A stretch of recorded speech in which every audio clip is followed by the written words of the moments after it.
Hello guys, welcome back. So मैं वापस आ गई हूँ और इस बार मैं आपके लिए ग्रेट न्यूज़ लाई हूँ। तो जैसे कि मैंने अपने पिछले एक शॉर्ट में कहा था कि मैं एक नया सब्जेक्ट और एक टॉपिक लेके आने वाली हूँ। तो आज मैं वो टॉपिक बताने जा रही हूँ, सब्जेक्ट बताने जा रही हूँ।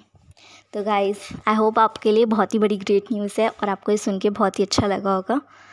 सो गाइस, आप सोच रहे होंगे अब इंटरनेशनल बिजनेस के वो टॉपिक्स हो क्या, जैसे modes of entry and all, तो उसको मैं साइड बाय साइड पढ़ाती रहूँगी, तो टेंशन मत लीजिएगा। इस सब्जेक्ट के साथ साथ वो सब्जेक्ट भी चलेगा। तो गाइस, गेट रेडी। तो मैं सब्जेक्ट बताने जा रही हूँ। 1 2 3 मार्केटिंग। तो गाइस, हमारा नया सब्जेक्ट है मार्केटिंग, जो हम पढ़ने जा रहे हैं। सो बिफोर आई स्टार्ट इस मार्केटिंग को पढ़ाना शुरू करूँगी, उससे पहले मैं बता दूँ कि ये जो पीपीटी है वो मैं अपने कॉलेज में हमारे को प्रोवाइड की थी, जिसका मैंने रेफरेंस लेके अभी आपको पढ़ा रही हूँ। बट ओरिजिनली मैंने बहुत सारे नोट्स प्रिपेयर करे हैं, ये आप देख सकते हैं। पर मेरी राइटिंग नोट्स की काफ़ी अच्छी नहीं थी, तो मैंने सोचा कि इस बार मैं आपको पीपीटी दिखा दूँ, ये वाली कॉलेज वाली, क्योंकि आई होप वो समझ में नहीं आएगी, राइटिंग इतनी साफ़ नहीं लिखा है मैंने। बट और यही नहीं, मैं इसमें ये पीपीटी में बहुत ही क्रिस्प सा चीज़ें दी गई होती है हमारे में, कि लाइक हेडिंग्स एक एक लाइन में, जो इतना इनफ नहीं होता पेपर में। मैंने अपने नोट्स में पूरा का पूरा लिखा है, अच्छे से डिटेल रिसर्च करके पॉइंट्स बना के लिखे हैं। तो मैं चाहती हूँ कि आप अच्छे से सुने, बिना स्किप करे सुने, क्योंकि मैं हर एक पॉइंट को अच्छे से एक्सप्लेन भी करूँगी, बोलूँगी भी। इस पीपीटी में जो है उसके अलावा भी बहुत चीज़ें बोलूँगी, और जो मुझे लगेगा रेलेवेंट मैं वो 2-2 बार भी रिपीट करूँगी। तो guys, let's get started now. तो पहली चीज़, जब मार्केटिंग के बारे में मैंने बोला मार्केटिंग हमारा नया सब्जेक्ट है, तो आपके दिमाग में आएगा मार्केटिंग, बहुत सारी चीज़ें दिमाग में चलने लग गई होगी। तो अक्सर हम क्या करते हैं, मार्केट और मार्केटिंग को एक ही जैसा समझने लग जाते हैं, बट ऐसा नहीं होता। दोनों में बहुत डिफरेंस है, दोनों टर्म्स बहुत ही अलग हैं। तो पहले मैं वर्ड मार्केट का मतलब समझाऊंगी, मार्केट क्या होता है। अगर हम ट्रेडिशनल सेंस में बात करें तो market refers to a place where buyers and sellers gather together to enter into a transaction involving the exchange of goods and services.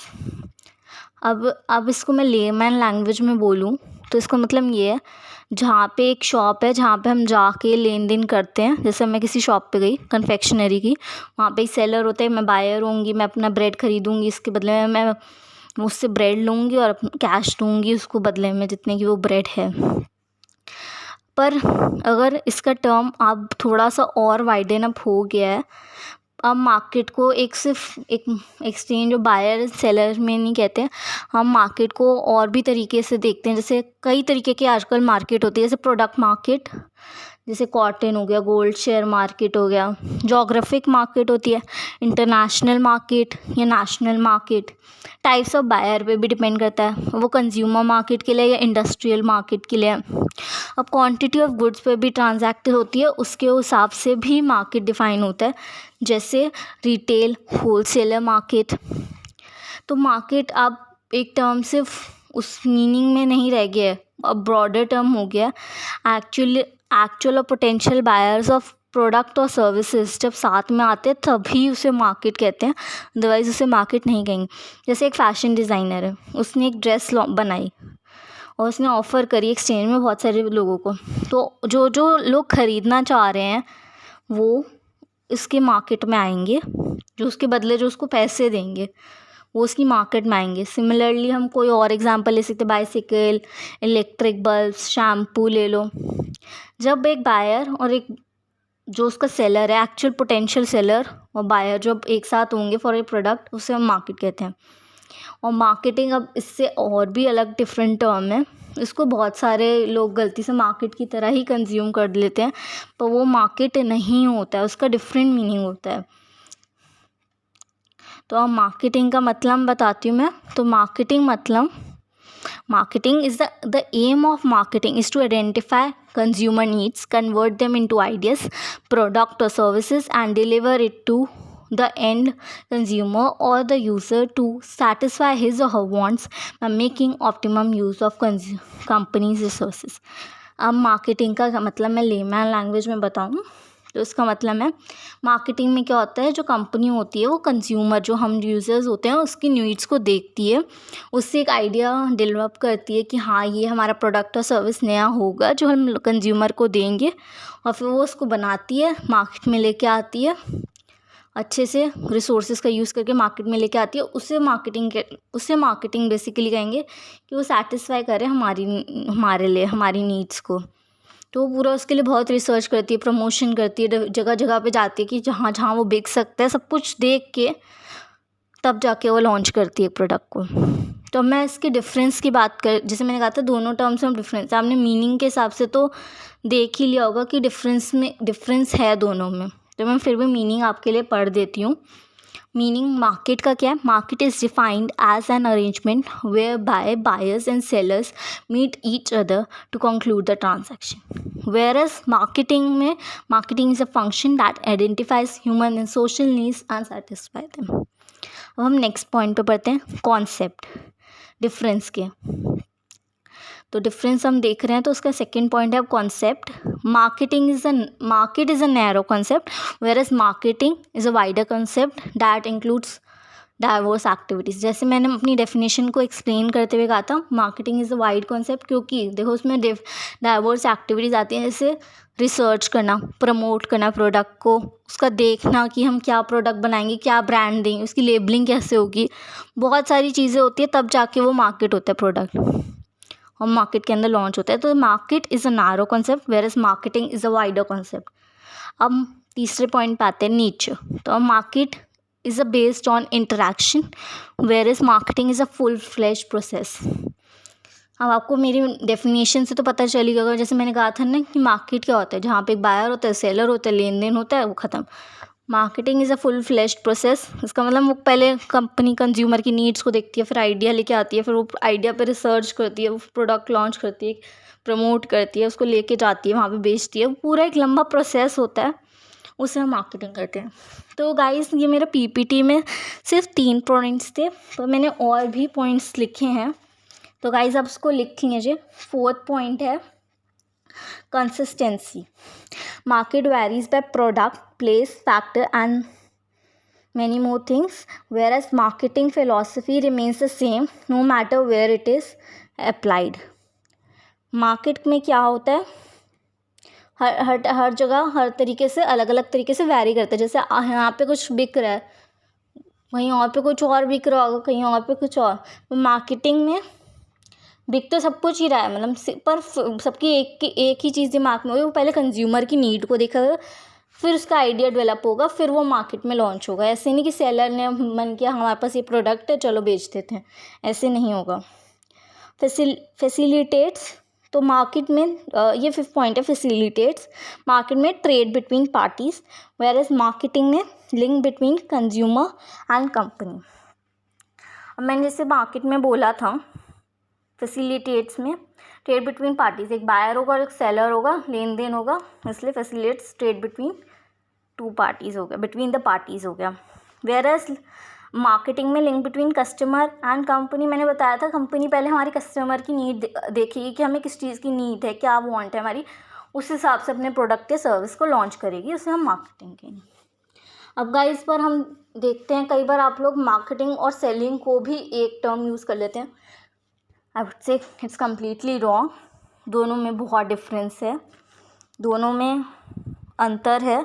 तो चलिए हम मार्केटिंग और सेलिंग का अब डिफरेंस देखेंगे। गाइस इस पीपीटी में अराउंड 6 to 7 पॉइंट्स है, बट मैंने आपके लिए और भी बहुत सारे पॉइंट्स लिखे हैं, लाइक होंगे मेरे पास 12-13 के आसपास पॉइंट्स हैं। तो ध्यान रखिएगा, जो भी नया पॉइंट बोलूँ तो वो लिख लीजिएगा। पहले मैं पर पीपीटी में जो है वो वाले पॉइंट्स तो डिस्कस करूँगी। तो गाइस पहला पॉइंट है आइडिया बिहाइंड। तो selling refers to creating products and selling them to customer, where as marketing refers to finding wants of the people and fill them need. Okay, selling का क्या idea होता है, product है उसको बेचना है कस्टमर को, और मार्केटिंग का मैंने आपको क्या बताया था, मतलब क्या होता है, पहले वो हमें देखेगा कि हमें क्या चाहिए, उसके बाद वो प्रोडक्ट बेचेगा, बनाएगा फिर बेचेगा। अब कंसंट्रेशन सेकंड पॉइंट है, कंसंट्रेशन ऑन सेलिंग में concentration, selling revolves around the needs and interest of the seller. वो सेलर का इंटरेस्ट देखेंगे कि सेलर क्या बेचना चाह रहा है कंज्यूमर को, वो नहीं दिखता कंज्यूमर को ये चाहिए भी है या नहीं, मार्केट अभी उसकी नीड है भी या नहीं, जो उसके पास है वो चीज़ बेचने लग जाता है। और मार्केटिंग में ऐसा नहीं होता, marketing resolves on the needs and interest of the consumer. Next point, prime focus, it emphasises more on product और सर्विसेज। बेसिकली सेलिंग में क्या होता है, प्रोडक्ट और सर्विसेज को बेचने में फोकस होता है। यही नहीं, इसका एम्फेसिस यही नहीं होता, इफेक्ट होता है कि जो टाइटल और transfer and title of good मतलब जो है और पोजेशन ऑफ गुड्स भी ट्रांसफ़र हो जाए सेलर से बायर की तरफ, वो इसका प्राइम फोकस होता है। वेयर एज अगर हम देखें मार्केटिंग में उसका होता है कंज्यूमर नीड्स को और वांट्स पे ज़्यादा कंसिडर करता है। अब बात करते हैं next point, fourth point, scope की। Selling is only an integrated part of marketing process, whereas marketing is a wider term consisting of number of activities. तो आपको ये समझ आ ही गया होगा कि स्कोप का मतलब क्या है, सेलिंग का मतलब क्या है। सेलिंग क्या होता है, एक पार्ट है मार्केटिंग के अंदर, ये भी एक पॉइंट होता है कि बेचना है प्रोडक्ट को किस तरीके से। मार्केटिंग में एक सेलिंग नहीं, हमारे पास बहुत सारी एक्टिविटीज़ आ जाते हैं, जैसे रिसर्च करना, प्रमोट करना, उसकी प्लेस वेयर हाउस तक पहुंचाना, वेयर हाउस से लेके उसको मतलब सेलर तक पहुंचाना जो बेचेगा उसको, और भी कई सारे स्टेप्स होते हैं। तो इट्स लाइक एक पार्ट है सेलिंग, और मार्केटिंग पूरा एक फुल फ्लैश प्रोसेस है। अब next point, business planning short term के लिए होता है selling, where as marketing long term के लिए होता है। नेक्स्ट पॉइंट, सेवेंथ, सीक्वेंस की बात करें, ascertained in the basis of cost of production, whereas market ascertained होता है, ठीक है। नेक्स्ट पॉइंट पे आते हैं, eighth, sequence point, seventh point, sequence. Selling में sales takes place after the production, whereas marketing begins with the actual production has taken place. मैंने बताया ना, सेलिंग में क्या होता है, जब हम बेच रहे हैं प्रोडक्ट को बेच रहे हैं तो प्रोडक्शन इसका मतलब हो चुकी है। पर मार्केटिंग में ऐसा नहीं होता, प्रोडक्ट हमारा पहले दिमाग में हम पहले आइडिया जो लेके आते हैं वो भी एक मार्केटिंग का प्रोसेस है। तो वो प्रोडक्शन से, इसका मतलब प्रोडक्शन से पहले का भी जो प्रोसेस एक्चुअली हम कर रहे हैं वो भी मार्केटिंग का पार्ट है।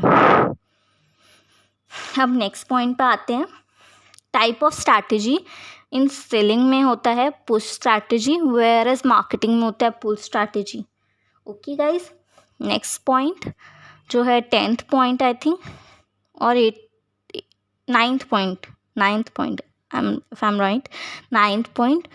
तो डिफरेंस इन एम्फेसिस, सेलिंग में emphasis is on bending the customer according to the product, मतलब जो प्रोडक्ट है बेच रहा है सेलिंग में उसको उसके हिसाब से ढाल लो कंज्यूमर को। Where is marketing uses integrated marketing efforts involving the strategy in respect of product promotion and physical distribution. पर मार्केटिंग में ऐसा नहीं होता, वो पहले हम देखते हैं उसकी नीड ये है भी या नहीं, फिर तब जाके उसके बाद हम उस प्रोडक्ट को लेके भी आते हैं। 9th point, profit. All selling activities are directed at sales and thereby the profit of the firm. In other words, emphasis is on profit maximization through maximization of sales. बेचते जाओ भी प्रोडक्ट को, बेचते जाओ अपना प्रोडक्ट किसी वो selling में, उससे जो प्रॉफिट होगा वो सेलिंग में आता है। पर प्रॉफिट अगर मार्केटिंग की बात करें, इस कंसर्न में कस्टमर की सेटिस्फैक्शन होगी, तब हम अपना उससे जो हमें प्रॉफिट होगा ना वो हमारा लॉन्ग रन में होगा, वो हम देखते हैं मार्केटिंग में। समझ गए गाइस। तो marketing on the other hand is concern with customer satisfaction and there by increasing in the long run. Guys 11th point की बात करूँगी अब मैं, demand is created and maintained in the marketing process, where as marketing, ये selling का था demand में। अब मार्केटिंग के डिमांड में हम देखेंगे, the organization supposes from the beginning that there is a demand for the product in the market, तब वो लॉन्च करते हैं, ठीक है, वो प्रोडक्ट को। Selling, next point 12th relation, selling का देखेंगे। Sales are the 1-to-1 relationship based, where as marketing में रिलेशन कैसा होता है, market is driven by 1-to-many relations. अब आई होप गाइस इतने सारे मैंने पॉइंट्स डिस्कस करने के बाद आपको ये तो पता चल गया होगा selling and marketing are not same, दोनों में डिफरेंस है। अगली बार आप ये टर्म इंटरचेंजेबली भी कहीं हम ये यूज़ नहीं करें कि हम ये करने जा रहे हैं। ओके, तो आई होप आपको समझ आ गया होगा कि सेलिंग और मार्केटिंग में डिफरेंस है। सो गाइज आई होप अब आपको ये समझ तो आ गया होगा जो जो मैंने टॉपिक्स एक्सप्लेन कर रहे हैं इस वीडियो के अंदर। एंड अब बस इतना ही, बट अब मैं नेक्स्ट टॉपिक के जो अगली वीडियो में कराने जा रही हूँ उसके बारे में थोड़ा सा ब्रीफ बता देती हूँ कि मैं अगली वीडियो में क्या क्या कराऊँगी। वो है nature of marketing, scope of marketing, features क्या क्या हैं और मार्केटिंग के, और भी मैं बहुत सारी चीज़ें कराने वाली हूँ। What can be marketing guys, अगली वीडियो बहुत ही इंपॉर्टेंट होने जा रही है।